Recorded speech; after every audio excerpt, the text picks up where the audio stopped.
Classroom, lo pueden bajar para su estudio, ¿verdad? Recuerden únicamente utilizar el material que nosotros hemos compartido porque está revisado y actualizado para ustedes, ¿verdad? Y además no tiene ningún costo. En la clase anterior estuvimos viendo ya lo que es directamente la definición y valoración de riesgo. Vimos esta parte que analizamos, ¿verdad? La relación que se da entre el riesgo inherente, el control interno y el riesgo de detección. Les indicaba que si bien no vamos a hacer una valoración numérica, es importante tener como parámetros, ¿verdad? De qué tan importante o qué tan fuerte es el riesgo que se puede ocurrir en la empresa, qué tan cercano podría ser que ocurra, qué tan lejano. Y esto lo vamos llevando también a la relación con el tema tanto de riesgo inherente como riesgo de control. Habíamos visto una primera imagen de automovilismo donde podemos hacer siempre una relación, ¿verdad? Determinar en esta primera línea ejemplificado el riesgo inherente, ¿verdad? Riesgo inherente. ¿Cuál es el riesgo inherente? Aquel que existe en las empresas por su propia naturaleza, por su propia condición, por la necesidad que tienen de hacer una actividad, antes de considerar un sistema de control interno. Cada uno de estos son independientes. ¿Cómo se puede minimizar el riesgo inherente? Cuando la administración adopta un sistema, una política de control interno. El control interno lo que hace es controlar, mitigar, rebajar el riesgo inherente de tal manera que si ocurre un daño, un evento adverso, si el riesgo se cumple como tal, el impacto para la empresa no sea tan fuerte, ¿verdad? Que sea algo que no le haga mayor daño. Eso se le llama el riesgo residual, ¿verdad? El riesgo que queda después de que el control interno ha ejercido su función. En este primer modelo que vimos, el riesgo inherente es bajo por las condiciones de la empresa, no tiene una característica de mayor proximidad a un daño por su propia actividad. Se define entonces que el sistema de control interno, cuando ponemos la flecha hacia arriba, es fuerte, ¿verdad? Es importante, se cumple. Este primer cuadro nos haría a nosotros tener una confianza en la empresa, ¿verdad? Y no hay mayores factores de riesgo, sin embargo, tenemos un buen sistema de control interno, lo que significa que el riesgo de control será mínimo, ¿verdad? No tendríamos un mayor riesgo de control. Otras empresas, vimos algunos ejemplos, como los bancos en el área de efectivo, manejo de efectivo en una agencia bancaria, tienen un riesgo inherente muy alto, ¿verdad? Sin embargo, todo el sistema de control interno es muy bueno también. De tal manera que cualquier evento que pudiera ocurrir acá, aunque ocurriera porque el sistema de control interno no es perfecto, no debería de causar un daño irreparable al banco, ¿verdad? Entonces, acá nosotros decimos el riesgo de control puede ser moderado, ¿verdad? No tenemos un mayor factor de riesgo. Y el tercero era cuando tenemos un riesgo inherente muy alto, muy importante, muchas transacciones que pudieran tener errores, muchos bienes que pudieran estar expuestos a ser robados, sustraídos o dañados, y el sistema de control interno es malo. Entonces, como auditores pensamos, si el sistema de control interno es malo y el riesgo inherente es alto, lo más seguro es que todo esto va a ir a parar a los estados financieros, ¿verdad? Por lo tanto, llegamos acá a la conclusión en estas últimas líneas que tengo yo acá. Un riesgo alto de control interno implica realizar más pruebas sustantivas, o sea, más procedimientos de auditoría, que sería este de acá, ¿verdad? Acá tenemos un riesgo de control alto. ¿Por qué? Porque el sistema de control interno no está funcionando. un riesgo bajo de control implica realizar menos pruebas de auditoría.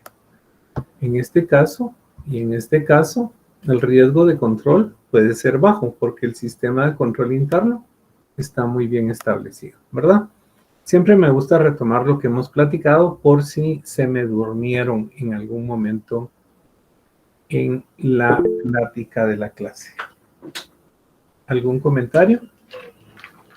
Hay una mano levantada, Eric. Jorge Ochoa. Por favor, Jorge. Con una duda, licenciado, quizás sea insignificante, pero en los negocios de restaurantes, cuando la gente se lleva las servilletas, que generalmente creo que pase, eso se considera un riesgo. ¿Y es material o no es material ese riesgo? ¿Qué servilletas, Jorge? Las de papel. Sí, en las mesitas, o yo creo que la gente se aprovecha de llevar las servilletas que están en la mesa a veces, ¿no? Hasta se llevan la salsa, decís. Bueno. Sí. Dependiendo el volumen de actividades de la empresa y la cantidad de mesas que tuviera, podría en un momento dado, se le llama como un robo hormiga, ¿verdad? Que no es perceptible a simple vista. Sin embargo, si hacemos una sumatoria de todas las mesas y la cantidad de servilletas que se lleven a diario y lo llevamos a un mes, pues ya podría significar una cantidad, ¿verdad? Entonces, allí el tema es que sería una estrategia de mercado.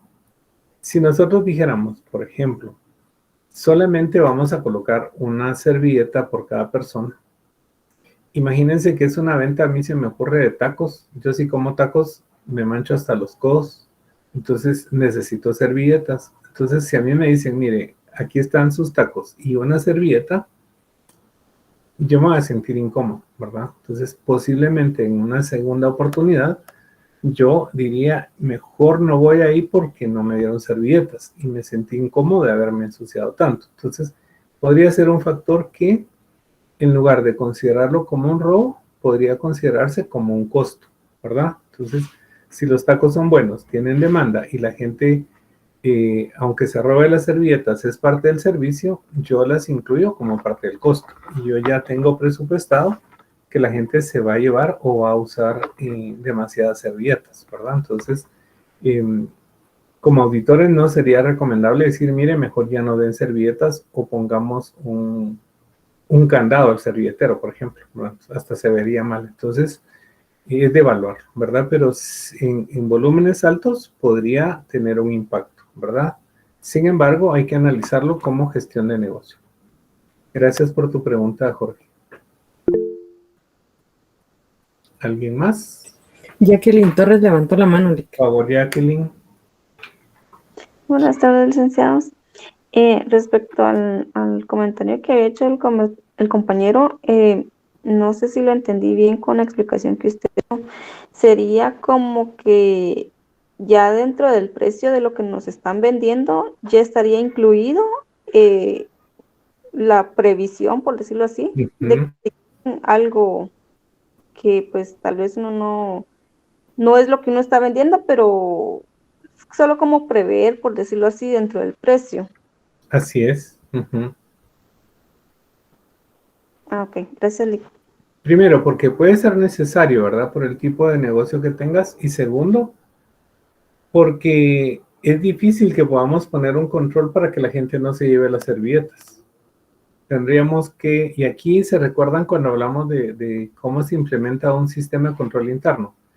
Vamos a ver si recuerdan las 3 características. Alguien que me escriba las 3 características que se tienen que considerar para implementar un sistema de control interno. Eunice me hace favor de leer.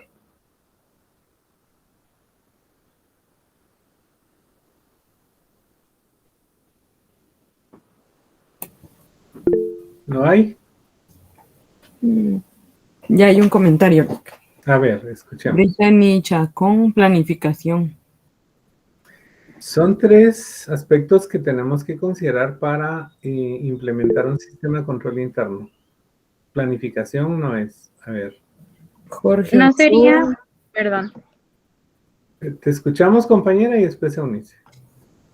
¿No serían cuestionarios, narrativo descriptivo, gráfico o diagrama de flujo y estadísticos? Fíjate que esos son métodos para evaluar el sistema de control interno. Ok. Ok. ¿Qué tienes, Eunice? William Cruz levantó la mano, Lick. Ya habían dicho la respuesta, es oportuno, universal y económico. Ah, apareció William. Este parece golondrina, cada mes nos habla. Bueno, gracias, William. Sí, justo. Universal, económico y oportuno. Entonces, ¿por qué me regreso hasta allá con el tema de las servilletas? Parezco loquito, pero no. Nosotros tenemos que establecer cuál es el valor del producto que se pueden robar contra el valor que me cuesta a mí controlar eso. Por ejemplo, podríamos contratar una persona que estuviera, aparte del señor agente de seguridad, ¿verdad? Que es que cuida la puerta. Pónganse como un camarero más que esté cuidando que no se lleven las servilletas. Entonces, ¿será que eso va a ser más económico o no de la pérdida que podemos tener? Entonces, siempre hay que cuantificar, ¿verdad? Por eso les decía la opción, de pronto controlar eso es difícil, pero puede salir más caro el diseñar una política de control para garantizar que no se roben las servilletas que el mismo daño que eso pudiera ocasionar, ¿verdad? Entonces, mi propuesta sería incluirlo como parte del costo, ¿verdad? O sea, cada porción de tacos, además de los insumos que lleva, y su ganancia, yo costearía unas 3, 4 servilletas por cada porción, ¿verdad? Entonces, yo no pierdo, aunque se las lleven y aunque las destruyan, ¿verdad?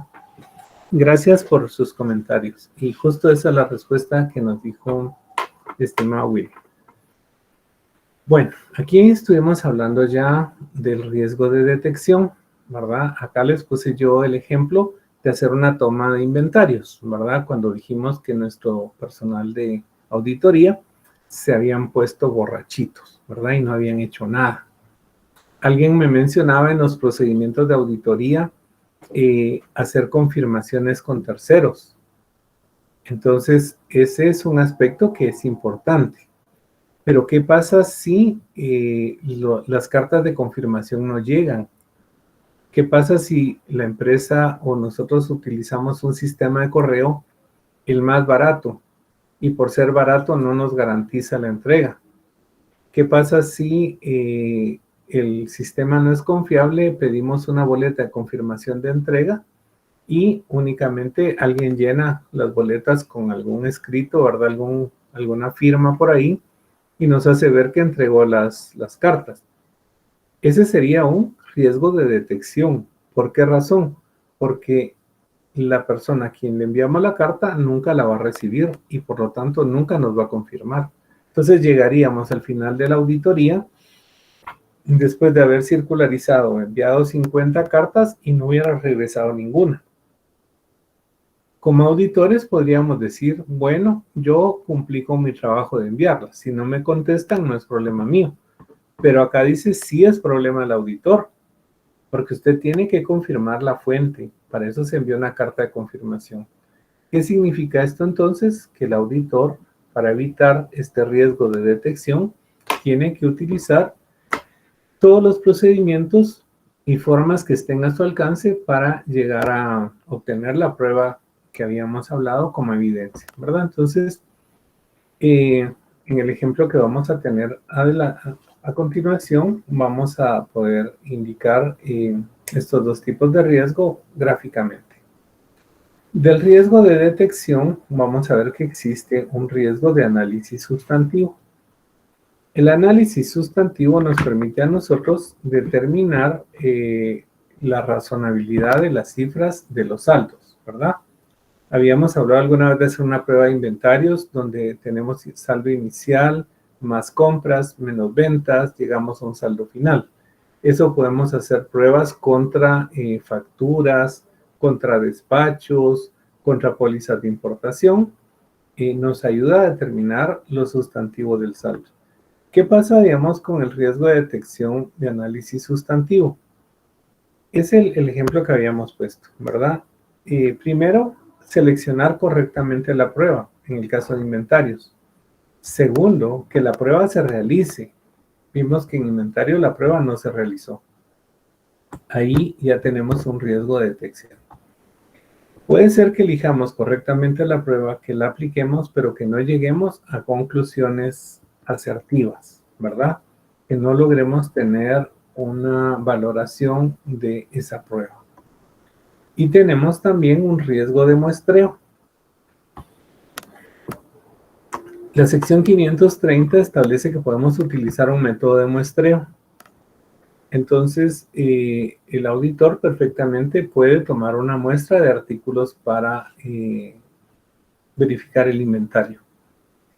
Si nos equivocamos en diseñar la muestra, aunque hagamos la prueba de todos los artículos seleccionados, la prueba será mala y puede ser que tengamos nosotros un error, ¿verdad? Entonces, lo mismo ocurre con muestreo. Seleccionar adecuadamente el método que vamos a utilizar. 2, aplicarlo. Y 3, llegar a conclusiones de la prueba que hemos realizado. Acá está lo que les he estado comentando. El riesgo de análisis sustantivo va a depender puramente de la aplicación de las pruebas por parte del auditor, ¿verdad? La garantía de que el riesgo de análisis sustantivo se minimice es que haya un adecuado sistema de supervisión y control, ¿verdad? Eso nos ayuda a verificar que todo se esté cumpliendo. Si existieran algunos problemas en la aplicación de pruebas, tenemos que resolverlos, ¿verdad? Y juntamente con el equipo de trabajo, tenemos que llegar a darles una solución, ¿verdad? Y el riesgo de muestreo, pues también, ¿verdad? Ya les expliqué. Tomamos una porción, la analizamos, de eso se infiere una conclusión hacia todo el universo que hemos evaluado. En Audi 2 vamos a ver esta unidad allá por el mes de octubre, ¿verdad? Será nuestra última unidad. Con esto nos vamos a despedir. Esto no lo vayan a tomar en cuenta como para su examen, ¿verdad? Solamente es una forma gráfica de decirles que el riesgo de auditoría, hasta lo pueden tomar como un chivo, ¿verdad? Es igual al riesgo inherente, considerando también el riesgo de control interno. Esas son las iniciales. Y esto también lo vamos a combinar con el riesgo de análisis sustantivo y el riesgo de muestreo sustantivo. Todos estos factores son los que nos van a permitir como auditores tener una comprensión de dónde estamos nosotros ubicados frente a la realización de la auditoría.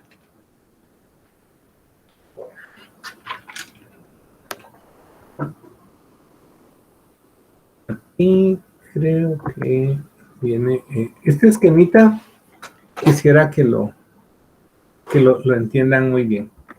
Antes de continuar, ¿tienen algún comentario, alguna pregunta, alguna duda de lo que hemos hablado hasta este momento? ¿Estamos bien? De mi parte todo bien, Dick. Gracias por responder. Bueno, con esto espero que después de tanta teoría y tantas definiciones que se parecen tanto, comprendamos, ¿verdad? Vamos a hacer un pequeño mapa de comprensión de lo que es el riesgo de la auditoría. Básicamente estamos frente al riesgo de emitir una opinión equivocada, ¿verdad? El riesgo de auditoría en una auditoría de estados financieros. Siempre que ustedes hagan una auditoría, es necesario que comprendan cuál es la actividad de la empresa. ¿A qué se refiere actividad económica? Si es una empresa de servicios, si es una empresa que produce bienes, si es una empresa que comercializa, ¿verdad? Que solo compra y vende. Allí va la naturaleza de la empresa, el tamaño, si es una empresa grande, mediana, pequeña, volumen de operaciones, qué tantas operaciones bancarias realiza en un mes, qué tantas ventas realiza en un mes, en fin, ¿verdad? ¿Cómo podemos llevar este ejemplo de la actividad económica? Algo que ustedes ya conocen y ya analizaron. En lugar de decir actividad económica, vamos a pensar en un supermercado. Vamos a pensar en un banco. Vamos a pensar en una ferretería de barrio. Cada uno de estos tiene una naturaleza diferente. Por lo tanto, a partir de eso, nace el riesgo inherente. El riesgo inherente siempre va a estar presente en todas las empresas. El riesgo inherente no es malo. Lo que tiene que hacer la empresa es saber que existe y darle una valoración. Como dicen las abuelitas, ¿de qué lado les aprieta el zapato? Eso tiene que saber la empresa. ¿Qué significa esto? Bueno, si yo soy un banco, mi riesgo inherente lo tengo en la sección de efectivo. El banco puede tener un riesgo inherente alto en la sección de cartera, de clientes, todos los préstamos que realiza, si tiene tarjeta de crédito, ¿verdad? Y si capta inversiones también, son operaciones bastante importantes. Debe pensar la empresa, ¿qué pasa si soy supermercado? Pues ya lo analizamos, ¿verdad? Tengo mercadería expuesta al público, vemos todos esos aspectos, ok. ¿Qué pasa si soy una ferretería? ¿Qué pasa si soy una venta de tractores? ¿Qué pasa si soy una veterinaria? E incluso vendo mascotas. Pues puede haber un riesgo inherente de que se enfermen las mascotas y mueran, ¿verdad? Una epidemia que los contagie a la gente que llega, que no les den las condiciones adecuadas, en fin, ¿verdad? Entonces, cada empresa tiene su riesgo inherente. ¿Cuál es la respuesta que se da para controlar, para mitigar, para manejar el riesgo inherente? Vamos a ver si lo recuerdan, es el control interno. Vimos en la unidad anterior, en la sección anterior de esta unidad, que el control interno es el plan de organización de la empresa que le permite la salvaguarda de sus activos. ¿Qué significa esto? Que todo aquello que el riesgo inherente puede hacer que vaya en detrimento del patrimonio, el control interno viene, lo detiene, lo controla, ¿verdad? Dice que también busca que se genere información financiera confiable. También busca el control interno que las operaciones se hagan conforme lo que está prescrito, ¿verdad? En teoría, después de haber implementado el control interno, la empresa ya no debería tener problemas. Sin embargo, las flechitas estas que están viendo ustedes, que pasan como esta, pueden ser errores, pueden ser fraudes, pueden ser incorrecciones materiales, ¿verdad? Que desde la actividad de la empresa, desde la generación de información financiera, se están generando. El sistema de control interno no es perfecto, puede ser falible, puede fallar. Entonces acá es donde viene la acción del auditor cuando evalúa el riesgo de control. Y el riesgo de control no es ni más ni menos que la posibilidad de que existan errores, incorrecciones materiales en los estados financieros y que el sistema de control interno que tenemos acá no haya sido capaz de controlar, ¿verdad? Esto falló el sistema de control interno, por lo tanto genera un riesgo de control. Si hemos tenido una barrera de contención acá, como lo vimos en el ejemplo del tiro libre, y de todos modos el gol llegó a la portería, es porque el sistema de control interno falló, ¿verdad? Entonces, si falló, debería de ser en aspectos que no sean importantes, que no hagan quebrar a la empresa, ¿verdad? Y aquí era donde hacíamos la evaluación.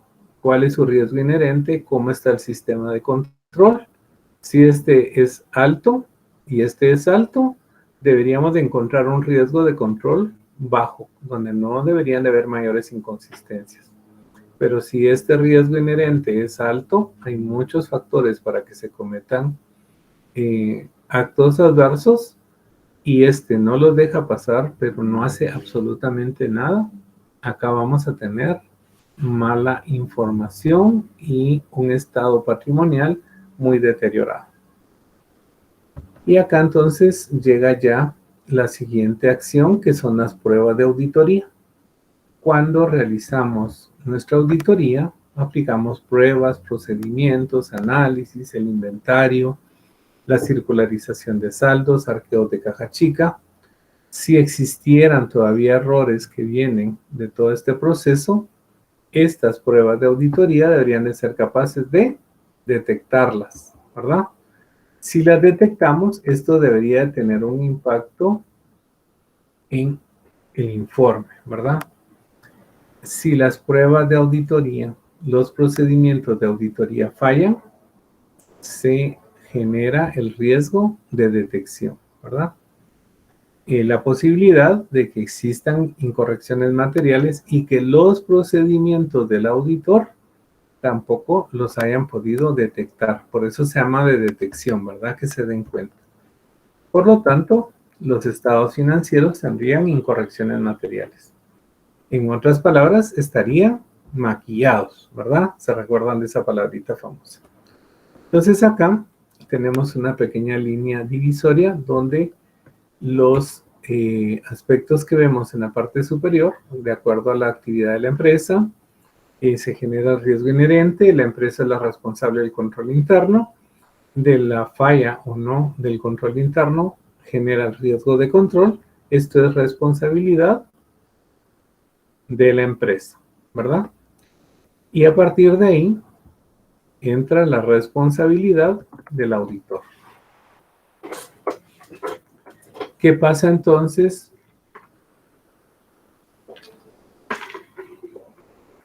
si hay estados financieros, como lo tengo yo acá, con incorrección inmaterial? Quiere decir tiene demasiados errores y el auditor emite una opinión no modificada. Dice: los estados financieros que tengo yo acá son razonables. Eso sería el riesgo de auditoría, ¿verdad? Esquematizado para que lo puedan entender mejor. ¿Tienen algún comentario, alguna duda? Escucho. Lick, Jorge Ochoa levanta la mano. Por favor, Jorge. Con una duda, licenciado, en este caso de los estados con incorrecciones materiales muy grandes, podría venir lo que las niñas denominan un tercero externo cualificado y darse cuenta y al demandar o ¿cómo sería? Alegar al auditor que hizo mal su trabajo, o no puede hacer eso. Muy buena tu apreciación. Pensemos que los estados financieros tienen incorrecciones materiales, que no son objetivos. El auditor emitió una opinión no modificada. Recuerdan que la opinión del auditor agrega valor. Entonces, si a los lectores de los estados financieros el auditor les dice que presentan razonablemente la información, le van a creer.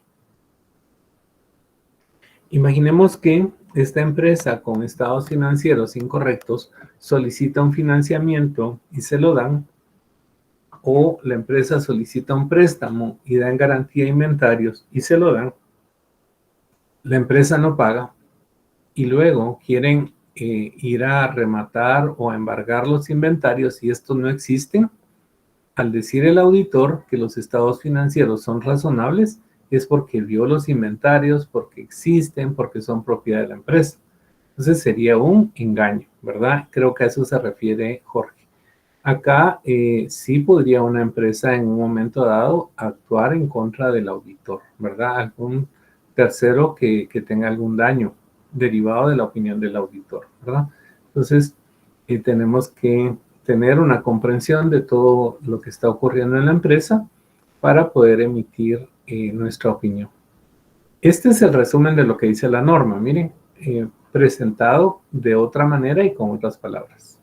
¿Algún otro comentario, alguna otra duda, Eunice, en el chat? En el chat no hay nada por el momento, Lick. ¿Quiere decir que todo está claro? Yo creo que sí.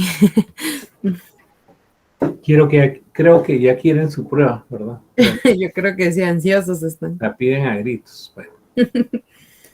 Con esto terminamos el riesgo de audítica, si nos despertó a todos.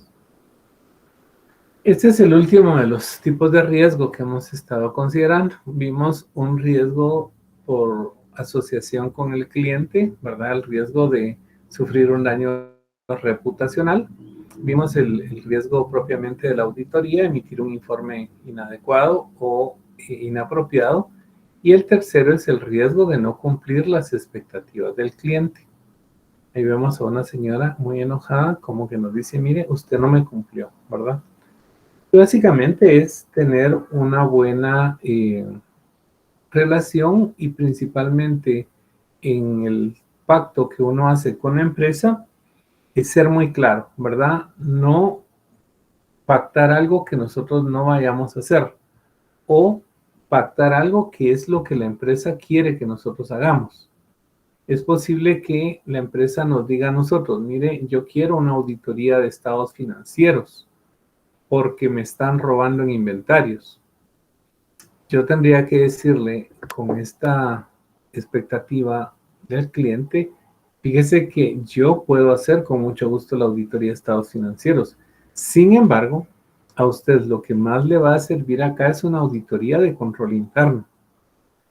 Podríamos hacer, si usted tiene sospechas de que se está cometiendo un fraude, una auditoría de tipo forense, ¿verdad? Que es diferente. Entonces, cumplir las expectativas del cliente es que al final de que nosotros hagamos nuestro trabajo, él quede satisfecho, ¿verdad? Y que aquello que nos ha pagado como honorarios, pues para él valga la pena, ¿verdad?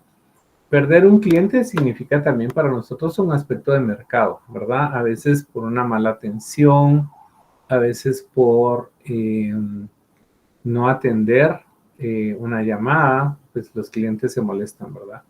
En una oportunidad, una persona pues envió un documento escaneado, sin embargo no se dio cuenta que las hojas iban en desorden.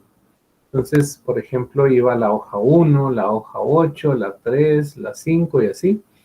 Y esa cosa no se podía leer de corrido porque iba en un solo documento escáner. Entonces, pues la empresa se quejó por eso, ¿verdad? Dijo que era una falta de respeto que la persona que envió el documento no se haya percatado de que esto iba mal, ¿verdad? Y esa es una expectativa del cliente. Todo lo quieren bien. Y pues en este caso tiene razón, ¿verdad? Entonces, si se pierde un cliente, pues se pierde la posibilidad de seguir cobrando honorarios. Con esto terminamos. Vamos a ver que allí les comenté ya esto. ¿Me haces favor, estimada Eunice, de colocar el ejercicio de clase, activarlo en Classroom? Ok, Vic. Vamos a hacer, voy a dejar de compartir ya. Ay. Tengo que apurar porque ahí viene la prueba. Entonces, les hemos compartido un cuestionario para que ustedes puedan determinar conforme cada uno de los aspectos que ahí se detallan si es un riesgo inherente o es un riesgo de control. Únicamente lo tienen que seleccionar.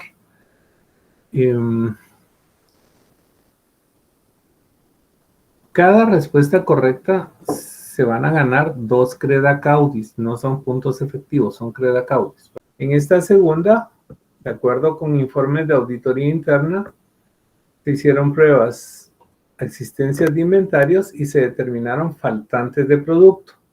¿Qué significa que hay un faltante? Que el sistema de control interno falló, ¿verdad? Entonces eso genera un riesgo de control. La competencia abrió un local. Acá no estamos hablando de ningún factor de control interno. Cualquiera puede abrir un local donde quiera, ¿verdad? Cualquiera puede bajarle el precio a los productos. Eso se convertirá en un riesgo inherente. Si mis ventas bajan porque pusieron un local enfrente, yo como empresa tengo que poner políticas de control interno para proteger mi patrimonio. Posiblemente consiga un nuevo producto, posiblemente baje costos, ¿Qué tenemos que hacer como estrategia? A partir de esto, generar un adecuado control interno para evitar que sea un riesgo de control. La sala de ventas número 3 está ubicada en un sector denominado zona roja. Esto es independiente a cualquier sistema de control y era uno de los ejemplos que yo les ponía.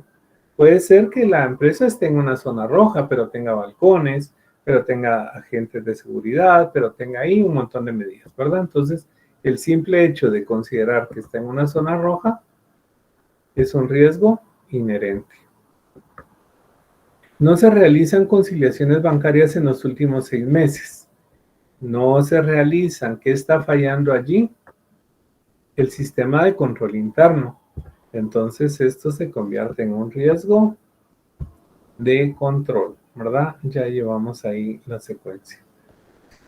Los clientes devuelven mercaderías constantemente porque los pedidos no son despachados de acuerdo a lo solicitado. Quiere decir que no hay quien confirme ni verifique los despachos a clientes. Eso significa que no hay control, ¿verdad? Esto es un riesgo de control interno. Ya llevan la secuencia ahí, ¿verdad? Entonces ahora veamos. Se determinó que los depósitos a las cuentas bancarias por ventas efectuadas se realizan una semana posterior a su recepción. El efectivo debería de depositarse el mismo día o buscar una agencia de banco que llegara a recoger ese dinero para evitar cualquier riesgo, ¿verdad? Entonces, ahí arriba veíamos que por las características de una empresa puede recibir pagos en efectivo. Ese es un tema que ya vimos que es inherente.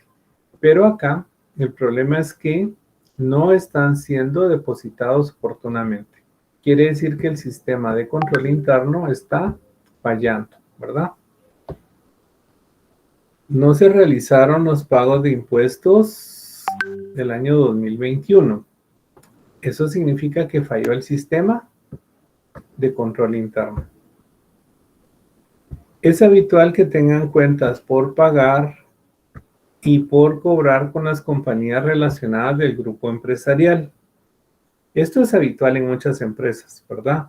El hecho de que tengan cuentas entre compañías relacionadas tampoco es malo, pero puede ser un factor de riesgo inherente, ¿verdad? Por la naturaleza de las empresas. Número 10 dice, de la forma habitual hay retraso en el pago a los proveedores. De forma habitual hay retraso en el pago a los proveedores conforme fechas pactadas. Si no estamos cumpliendo con el pago a proveedores, podría ser que nos corten el suministro de materias primas, ¿verdad? Y esto es un sistema que no está funcionando y nos genera un problema o un riesgo de control interno. ¿Tienen algún comentario hasta acá? ¿Alguna duda?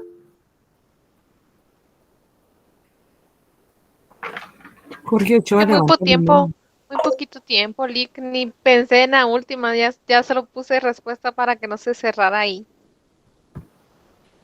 Es solo para que nos vayamos ambientando, ¿viste? Pero recuérdate que son credacautes, ¿verdad? Son puntos extras. ¿Preguntas, Jorge?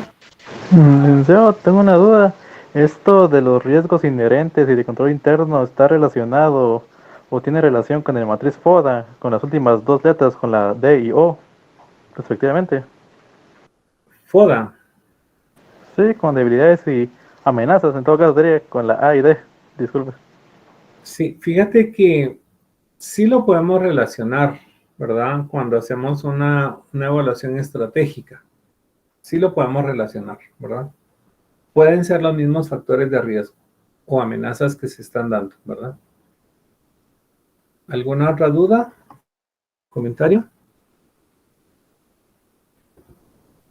Bueno, dejo de compartir porque ustedes aclaman la prueba que tenemos de la unidad número 3, ¿verdad? Con esto cerramos unidad número 4.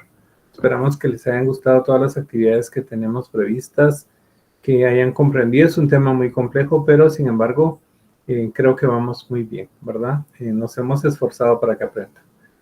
La prueba está a cargo de nuestra distinguida asistente cátedra Eunice, por eso le ven esa sonrisa, porque los quiere masacrar.